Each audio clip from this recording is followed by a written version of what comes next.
প্রিয় একাদশ শ্রেণীর শিক্ষার্থী বন্ধুরা, অনলাইন ক্লাসে তোমাদের স্বাগত।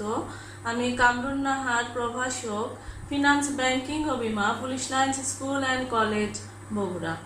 আজকে আমি তোমাদের সাথে আলোচনা করব ফিনান্স, ব্যাংকিং ও বীমার প্রথম পত্রের ষষ্ঠ অধ্যায়ের নাম দীর্ঘমেয়াদী অর্থায়ন। দীর্ঘমেয়াদী অর্থায়ন, এই অধ্যায়ের উপরে তোমাদের সাথে 3টা ক্লাস আলোচনা করেছি। তো সেখানে আমরা শিখেছি যে কিভাবে বন্ডের মূল্যায়ন করতে হয়, ওয়াইটিএম, ওয়াইটিসি অর্থাৎ বন্ড হতে প্রাপ্তি। তো এই বিষয়গুলো আমরা শিখেছি। তো আজকের ক্লাসে তোমরা জানো যে ফিনান্স, ব্যাংকিং ও বীমার প্রথম পত্রের যে অঙ্কের অধ্যায়গুলো আছে সেখানে প্রায় গ নম্বর এবং ঘ নম্বরে বেশিরভাগ ক্ষেত্রে অঙ্ক এসে থাকে। তবে ষষ্ঠ অধ্যায়ের ক্ষেত্রে গ নম্বরে বা ঘ নম্বরে অনেক ক্ষেত্রে থিওরিক্যাল কিছু প্রশ্ন আসে। তো আজকে আমরা সেই বিষয় নিয়ে আলোচনা করব যে এরকম থিওরিক্যাল প্রশ্ন আসলে সেই ক্ষেত্রে আমরা কিভাবে অ্যান্সার করব। তো সেই সংক্রান্ত আজকে আমরা অঙ্ক শিখব। তো দেখো, আমি এখানে একটা অঙ্ক লিখেছি যে জনাব রাহিক এক্স বন্ডে বিনিয়োগ করেছেন যেখান থেকে কোনো সুদ পাওয়া যাবে না। অর্থাৎ জনাব রাহিক যে বন্ডটাতে বিনিয়োগ করেছে সেখান থেকে কোনো প্রকার সুদ পাবে না, কিন্তু মেয়াদ শেষে অভিহিত মূল্য পাবেন। অভিহিত মূল্য এবং লিখিত মূল্য দুইটা একই বিষয়। অর্থাৎ মেয়াদ শেষে কি পাবে, সে শুধু লিখিত মূল্য পাবে। নির্দিষ্ট মেয়াদ সেটা হতে পারে 5 বছর বা 10 বছর। অর্থাৎ বন্ডটা যে কয় বছরের জন্য কিনেছে, তো সেটার মেয়াদ যখন পূর্ণ হবে, 5 বছরের জন্য যদি কিনে থাকে তাহলে 5 বছর পরে সে কি পাবে, এই অভিহিত মূল্য বা লিখিত মূল্যটা ফেরত পাবে। আবার দেখো, অন্যদিকে ওয়াই কোম্পানির 10 বছর মেয়াদি বন্ড ইস্যু করেছে। ওয়াই কোম্পানি কি করেছে, 10 বছর মেয়াদি একটা বন্ড ইস্যু করেছে যেটার লিখিত মূল্য কত, 1000 টাকা এবং কুপন সুদের হার 12%। অর্থাৎ কোম্পানি সুদ দিবে কত পার্সেন্ট হারে, 12% হারে সুদ দিবে। এবং লেখা আছে এখানে যে যেখানে সুদ অর্ধবার্ষিক ভিত্তিতে পরিশোধ করা হয়, অর্থাৎ সুদটা অর্ধবার্ষিক ভিত্তিতে পরিশোধ করা হবে। বন্ডটির বাজার মূল্য আছে 1100 টাকা, অর্থাৎ 1100 টাকা। বন্ডটা বর্তমানে বাজারে বিক্রি হচ্ছে 1100 টাকায় এবং এই ক্ষেত্রে প্রয়োজনীয় আয়ের হার আছে 14%। তো এরকম একটা উদ্দীপকের উপরে গ নম্বরে প্রশ্ন থাকতে পারে যে জনাব রাহি কোন ধরনের বন্ডে বিনিয়োগ করেছেন, ব্যাখ্যা করো। অর্থাৎ এখানে প্রথমে বলতেছে যে জনাব রাহি যে বন্ডটাতে বিনিয়োগ করেছে, তো সেটা কোন ধরনের বন্ড। তো একটু খেয়াল করো যে আমরা যে এর আগে এই অধ্যায়ের যে অঙ্কগুলা করেছি সেখানে গ নম্বরে সরাসরি অঙ্ক করতে বলতো যে এক্স কোম্পানির ওয়াইটিএম নির্ণয় করো বা জিরো কুপন বন্ডের মূল্য নির্ণয় করো বা চিরস্থায়ী বন্ডের মূল্য নির্ণয় করো, এরকম প্রশ্ন থাকতো। কিন্তু এখানে বলা আছে এখানে আমাদের কোনো অঙ্ক করতে হবে না, কিন্তু এখানে থিওরিক্যাল বিষয় আছে যে সে কোন ধরনের বন্ডে বিনিয়োগ করেছে এর উপরে আমাদের লিখতে হবে। তো তার জন্য আমাদের কি করতে হবে, অবশ্যই এই ধরনের প্রশ্নের উত্তর করার জন্য তোমাদেরকে থিওরিক্যাল, এই অধ্যায়ের থিওরিক্যাল যে বিষয়গুলা তোমাদের সাথে আলোচনা করেছি, যেমন বিভিন্ন ধরনের বন্ড রয়েছে, বন্ড কি এবং এই বন্ডগুলা বিভিন্ন প্রকারভেদ রয়েছে। এর মধ্যে তোমাদের সাথে আলোচনা করেছি জিরো কুপন বন্ড, চিরস্থায়ী বন্ড, পরিশোধিত বন্ড, ওয়াইটিএম কি, ওয়াইটিসি কি। তো এই বিষয়গুলা সম্পর্কে যদি স্পষ্ট ধারণা থাকে, এই টপিকগুলা যদি তুমি ভালোভাবে বোঝো, তাহলে কিন্তু এই জাতীয় প্রশ্নের আনসার করা তোমার সহজ হবে। কারণ ওই বিষয়গুলো অর্থাৎ ওয়াইটিএমটা কি, জিরো কুপন বন্ডটা কি, পরিশোধিত বন্ডের ধরনটা কি, তো এইগুলার ধরন বুঝতে হবে এবং এইগুলা বুঝতে পারলে তুমি অ্যান্সার করতে পারবা।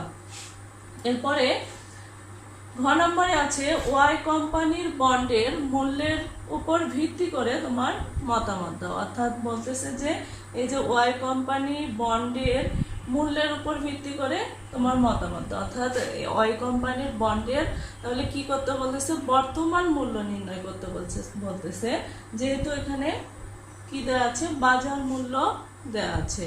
তাহলে এখানে কি করতে হবে, যে ওয়াই কোম্পানির বন্ডের আমরা বর্তমান মূল্য নির্ণয় করব, নির্ণয় করার পরে আমরা বাজার মূল্যের সাথে কি করব, তুলনা করব। তুলনা করলে আমরা কি করতে পারবো, মন্তব্য করতে পারবো যে এই বন্ডটা আসলে ক্রয় করা যাবে কিনা। মূলত প্রশ্নটা করেছে যে এই বন্ডের বর্তমান মূল্যের উপর ভিত্তি করে ওয়াই কোম্পানির বন্ডটা ক্রয় করা যাবে কিনা, এটা মতামত দাও। তো এখন আমরা প্রথমে গ নম্বর প্রশ্নটা সলভ করব। দেখো গ নম্বরে বলেছে যে জনাব রাহিব কোন ধরনের বন্ডে বিনিয়োগ করেছে, ব্যাখ্যা করো। তো আমরা একটু আবারও পড়ি যে উদ্দীপকে কি বলা আছে, যে জনাব রাহিব এক্স বন্ডে বিনিয়োগ করেছেন, যেখান থেকে কোনো সুদ পাওয়া যাবে না, তবে মেয়াদ শেষে অবিহিত মূল্য বা লিখিত মূল্য ফেরত পাবেন। তো আমরা একটু জিরো কুপন বন্ডটা এই ক্ষেত্রে খেয়াল করি, যে আমরা পরিশোধিত বন্ড শিখেছি, জিরো কুপন বন্ড শিখেছি, চিরস্থায়ী বন্ড শিখেছি।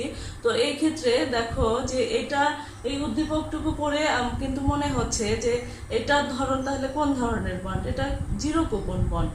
কারণ জিরো কুপন বন্ডের সংজ্ঞাটা আমরা কি শিখেছিলাম, যে যে বন্ডের ক্ষেত্রে বিনিয়োগকারীরা কোনো প্রকার সুদ পায় না, তবে কি মেয়াদ শেষে অবিহিত মূল্য বা লিখিত মূল্য ফেরত পায়, সেটাকেই কি বলে, জিরো কুপন বন্ড। তাহলে আমাদের কিন্তু অ্যান্সার বের হয়ে আসলো যে জনাব রাহিব যে বন্ডে বিনিয়োগ করেছে সেটা হচ্ছে কোন ধরনের বন্ড, জিরো কুপন বন্ড। কারণ জিরো, তবে এক্ষেত্রে একটা প্রশ্ন থাকে যে এই বন্ডের ক্ষেত্রে যেহেতু সুদ পাওয়া যায় না, তাহলে বিনিয়োগকারীর লাভটা কি, এটা এর আগেও তোমাদের সাথে আলোচনা করা হয়েছে। তো আবারও একটু বুঝিয়ে দিচ্ছি। তো জিরো কুপন বন্ডটা যখন বিনিয়োগকারী কোম্পানির কাছ থেকে ক্রয় করবে, তো সেই ক্ষেত্রে বন্ডে ধরো লিখিত মূল্য যদি থাকে 1000 টাকা, এটা হচ্ছে কি লিখিত মূল্য।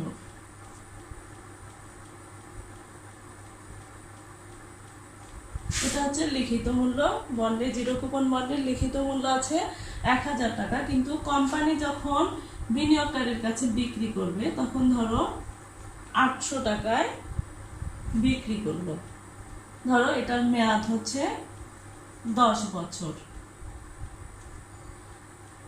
কোম্পানি কি করলো, বন্ড জিরো কুপন বন্ডের লিখিত মূল্য 1000 টাকা, কিন্তু যখন বিনিয়োগকারীর কাছে বিক্রি করা হচ্ছে তখন 800 টাকায় বিক্রি করলো 10 বছরের জন্য। তো এই 10 বছর পরে যখন এই কোম্পানি এই বন্ডটা আবার বিনিয়োগকারীর কাছ থেকে ফেরত নেবে, তো সেই ক্ষেত্রে ফেরত নেওয়ার ক্ষেত্রে কোম্পানি বিনিয়োগকারীকে দেবে কত টাকা, 1000 টাকা। অর্থাৎ এই যে বিক্রয় মূল্য এবং লিখিত মূল্য, এটার পার্থক্যই হচ্ছে কি বিনিয়োগকারীর মুনাফা। এই যে 200 টাকা, এটাই হচ্ছে জিরো কুপন বন্ডের ক্ষেত্রে বিনিয়োগকারীর মুনাফা। আমরা এখন বিষয়টাকে এইভাবে উপস্থাপন করতে পারি যে জনাব রাহিব যে ধরনের বন্ডে বিনিয়োগ করেছে সেটা হচ্ছে জিরো কুপন বন্ড। এরপরে জিরো কুপন বন্ড সংক্রান্ত যে ইনফরমেশনগুলো তোমরা জানো বা শিখেছো সেইগুলো লিখলা। আমি এখানে দেখো লিখে দিয়েছি যে বন্ডের ক্ষেত্রে বন্ডের ধারককে কোনো প্রকার সুদ দেওয়া হয় না, অর্থাৎ বন্ডের ধারক বলতে বোঝাচ্ছে যে বিনিয়োগকারীকে, যে বন্ডের ক্ষেত্রে বন্ডের বিনিয়োগকারীকে কোনো প্রকার সুদ দেওয়া হয় না তাকে কি বলে, জিরো কুপন বন্ড বলে।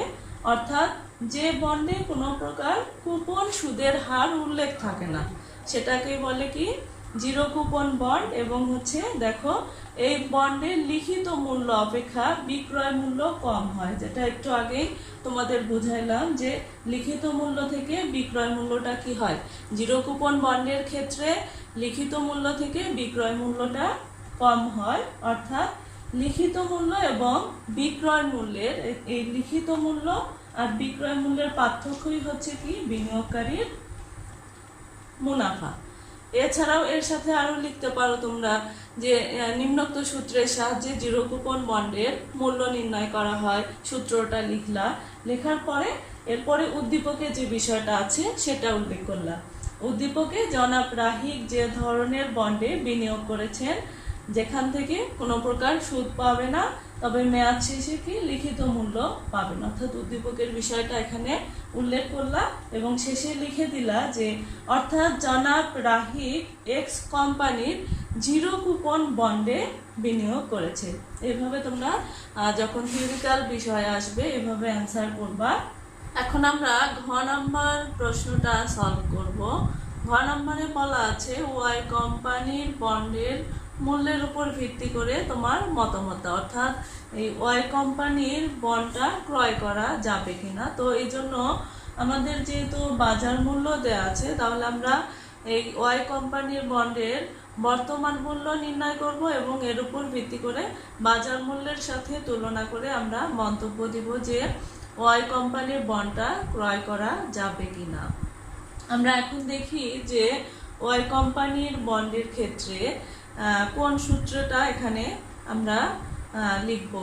তো আমরা জানি যে বন্ডের মূল্যায়নের সংক্রান্ত 4টা সূত্র আছে। পরিশোধিত বন্ড, পরিশোধিত যখন অর্ধবার্ষিক থাকবে তখন একটা সূত্র হবে, চিরস্থায়ী বন্ড আছে, 0 কুপন বন্ডের জন্য আলাদা সূত্র আছে। আমরা প্রথমেই দেখে নেই যে কি কি তথ্য দেয়া আছে। এখানে বছর দেয়া আছে, লিখিত মূল্য দেয়া আছে, কুপন সুদের হার দেয়া আছে। যেহেতু বছর দেয়া আছে, লিখিত মূল্য দেয়া আছে এবং কুপন সুদের হার দেয়া আছে, তাহলে এটা কি পরিশোধিত বন্ড। তবে এখানে দেখো যে যদি এই কথাটা লেখা না থাকতো তাহলে আমরা কি করতাম, এটা পরিশোধিত বন্ডের সূত্র ব্যবহার করতাম। কিন্তু এখানে কি লেখা আছে যে যেখানে সুদ অর্ধবার্ষিক ভিত্তিতে পরিশোধ করা হয়, অর্থাৎ যখন অর্ধবার্ষিক কথা থাকবে তখন পরিশোধযোগ্যের অর্ধবার্ষিক যে সূত্রটা আছে সেই সূত্রটা আমাদের ব্যবহার করে বন্ডের বর্তমান মূল্য নির্ণয় করতে হবে।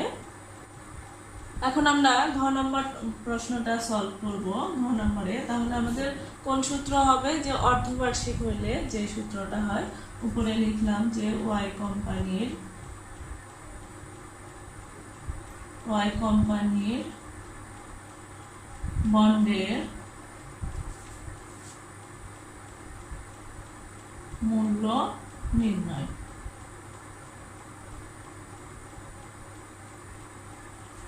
আমরা জানি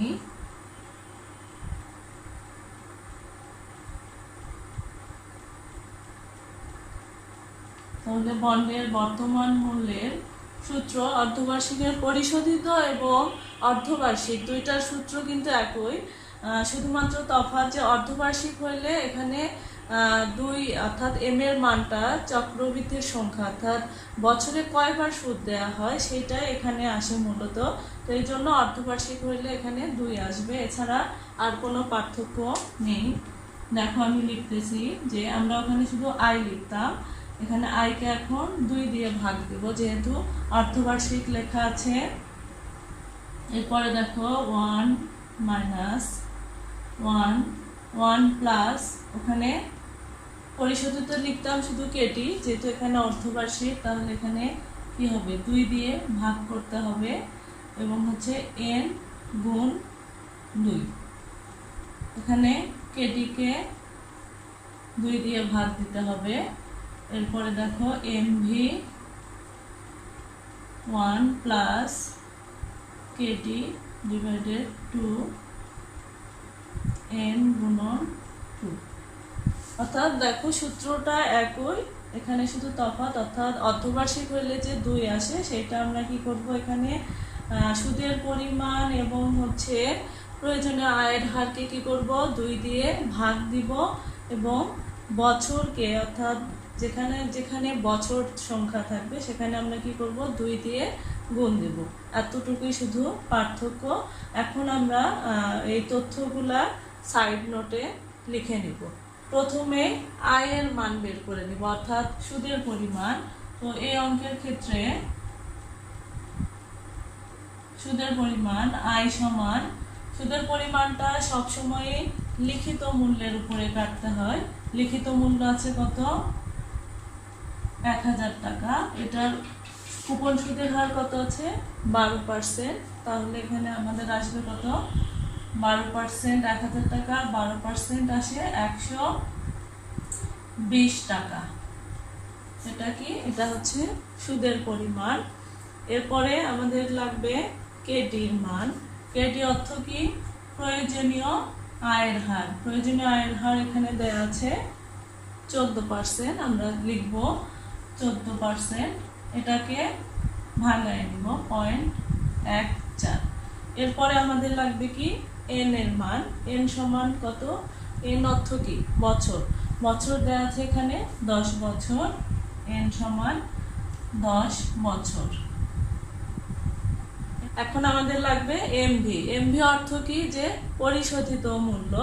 তো পরিশোধিত মূল্য এখানে আলাদা করে দেয়া নেই, অর্থাৎ এই বন্ডের ক্ষেত্রে পরিশোধিত মূল্য কত সেটা আলাদা করে দেয়া নাই। যখন আলাদা করে দেয়া থাকবে না তখন লিখিত মূল্যকেই আমরা পরিশোধিত মূল্য হিসাবে ধরে অঙ্ক করতে পারবো। তাহলে আমাদের লিখিত মূল্য আছে 1000 টাকা, এটাই হচ্ছে পরিশোধিত মূল্য ধরতে হবে। এখন প্রয়োজনীয় সব তথ্যগুলো আমরা বের করে নিলাম। এখন এগুলো আমরা সূত্রে মান বসাবো এবং তারপরে কি ক্যালকুলেশন করব। সূত্রে এখানে মান বসানো হয়েছে। দেখো ক্যালকুলেশন। এখানে প্রথমে আমাদের কি 120কে 2 দিয়ে ভাগ দিলে আসে 60। এরপরে দেখো প্রথম যে কাজটা করতে হবে যে 0.14কে 2 দিয়ে ভাগ দিয়ে নিতে হবে। তো 2 দিয়ে ভাগ দিলে আসে আমাদের 0.07 এবং 10কে 2 দিয়ে গুণ দিলে আসে 20। তো এইভাবে এটাও করে নিতে হবে। এখানেও যেটা আসবে এখানেও একই বিষয়। এরপরে আগের নিয়মে ক্যালকুলেশন করেছি যে 1 যোগ 0.07কে 20 দিয়ে পাওয়ার করেছে এবং যে ফলাফলটা এসে যে রেজাল্টটা এসেছে সেটাকে কি করছে 1কে সেই রেজাল্ট দিয়ে কি করেছি? ভাগ দিয়েছি। ভাগ দিলে আমাদের আসে 0.2584।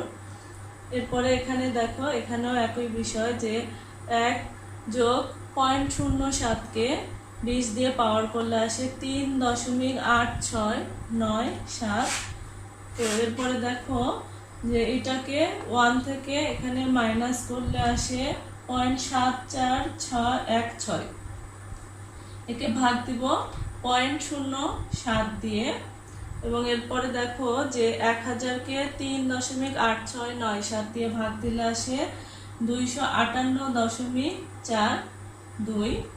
এরপরে এটাকে ভাগ দেওয়ার পরে 60 দিয়ে গুণ দিলে আসে 636 এবং এর পাশে আছে 258.42 যোগ দিলে আসে 894.42 টাকা। অর্থাৎ ওয়াই কোম্পানির বন্ডের বর্তমান মূল্য হচ্ছে 894.42 টাকা। এখন আমরা এটা বন্ডের বাজার মূল্য আছে 1100 টাকা। 1100 টাকার সাথে তুলনা করলে মন্তব্য দিতে পারবো। এখানে ওয়াই কোম্পানির বন্ডের বর্তমান মূল্য বের হয়েছে 894.42 টাকা এবং এখানে বাজার মূল্য ওয়াই কোম্পানির ক্ষেত্রে অর্থাৎ ওয়াই কোম্পানির এই বন্ডটা বাজারে বিক্রি হচ্ছে কত টাকায়? 1100 টাকায়। তাহলে এর মূল্য হওয়া উচিত 894.42 টাকা, কিন্তু সেটা বাজারে বিক্রি হচ্ছে কত টাকায়? 1100 টাকায়।